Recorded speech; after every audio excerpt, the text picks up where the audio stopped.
Gledate Gorenjska poročila na GID TV. Letos je minilo že 122 let od odprtja in blagoslovitve stolpa na vrhu Triglava. Dovški župnik Jakob Aljaž je stolp ob pomoči somišljenikov postavil 7. avgusta 1895. Za njegovo izdelavo in postavitev pa je odštel 300 takratnih goldinarjev. Tako vrh kot stolp je podaril Slovenskemu planinskemu društvu željo, da bi ohranil slovensko lice slovenskim goram. Bil je res velik mož, vizionar, Slovenec, pač res pravi predhodnik sodobnega turizma in kar zgledovati se moramo po njemu. Že takrat je bil poln idej, načrtov, ne samo v posvetnem tudi in duhovnem smislu, ampak tudi v stvarnem gospodarskem. Kranjska Gora je nedavno prejela priznanje za najboljši turistični kraj v Sloveniji, ki ga podeljuje revija Finance. Mojstrana pa je že lani osvojila 3. mesto med slovenskimi izletniški kraji.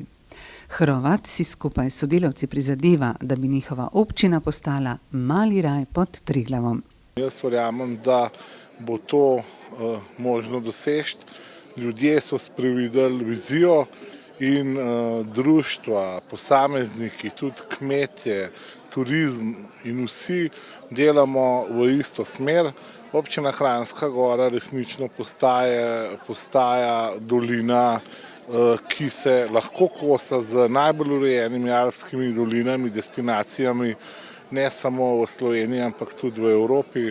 Upam, da v kratkem pač pridemo tudi na mogoče mesto, ki nam paše v ocenjevanju evropskih osvetličenih mest, kamor se nameravamo podati, in jaz verjamem, da Kranjska Gora je na pravi poti. Župan je na letošnji občinski slovesnosti podelil 4 priznanja.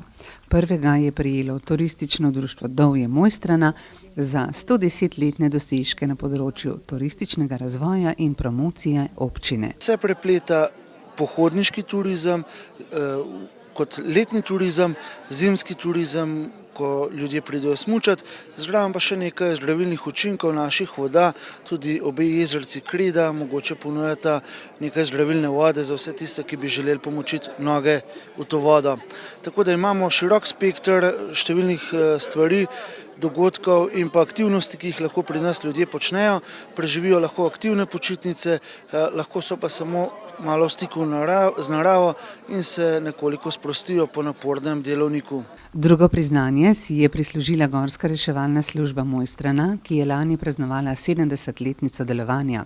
Za hitro in učinkovito reševanje skrbi 28 aktivnih, vrhunsko usposobljenih gorskih reševalcev. Letošnja sezona je kar dosti težka, čeprav nam zadnje leta veliko dela opravi helikopter, imamo pa že 25 posredovanj, med njimi pa kar več kot polovico stenske reševanja. To pomeni, da so tam alpinisti, ki potrebujejo našo pomoč. To so Severna stena, Draški vrhovi in take. Tretje priznanje pa je prejelo Prostovoljno gasilsko društvo Rateče, Planica, za 120-letne dosežke na področju zaščite in reševanja, za ozaveščanje požarne varnosti med občani, vzgojo in izobraževanje mladine ter za aktivno reševanje in sodelovanje v vseh večjih naravnih nesrečah in drugih intervencijah v občini, regiji in državi. Sam za mene to veliko pomeni, ker jaz sem bil od 80. leta naprej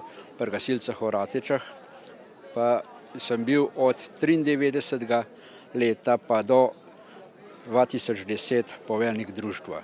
Tako da sem ga velika leta vodil, pa pred nam tudi, in skozi smo, ko bom rekel, skrb držali. Sami krajani, to smo večji del samo v gasilstvu, in to, zakaj smo se tako skrb držali, to se veliko pomeni. Pred leti sta bila 2 velika požara in to je pa tisto vse, in še danes to, bom rekel, v skrb drži, pa tudi, ko ni rečem, upajmo, da bo še ne.